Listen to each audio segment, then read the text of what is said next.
ಉಡುಪಿ ಜಿಲ್ಲೆಯ ಬ್ರಹ್ಮಾವರದಲ್ಲಿ ನೂತನವಾಗಿ ಸ್ಥಾಪನೆ ಮಾಡಲಾಗಿರುವಂತಹ ಸಂಚಾರಿ ಸಿವಿಲ್ ಜಡ್ಜ್ ಮತ್ತು ಜೆಎಂಎಫ್ಸಿ ನ್ಯಾಯಾಲಯದ ಉದ್ಘಾಟನೆ ಇಂದು ನೆರವೇರಿತು. ಹೈಕೋರ್ಟ್ ನ್ಯಾಯಾಧೀಶರಾದ ನ್ಯಾಯಮೂರ್ತಿ ಪಿಎಸ್ ದಿನೇಶ್ ಕುಮಾರ್ ಅವರು ಉದ್ಘಾಟಿಸಿದರು.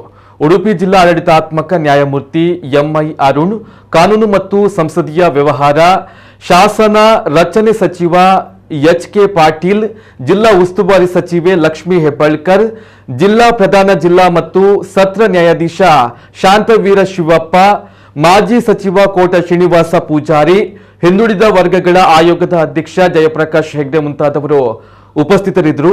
ಜಿಲ್ಲಾ ನ್ಯಾಯಾಂಗ ಉಡುಪಿ, ಲೋಕೋಪಯೋಗಿ ಇಲಾಖೆ ಮತ್ತು ವಕೀಲರ ಸಂಘ ಬ್ರಹ್ಮಾವರ ಇವುಗಳ ಸಂಯುಕ್ತ ಆಶ್ರಯದಲ್ಲಿ ಈ ಕಾರ್ಯಕ್ರಮವನ್ನು ಆಯೋಜಿಸಲಾಗಿತ್ತು.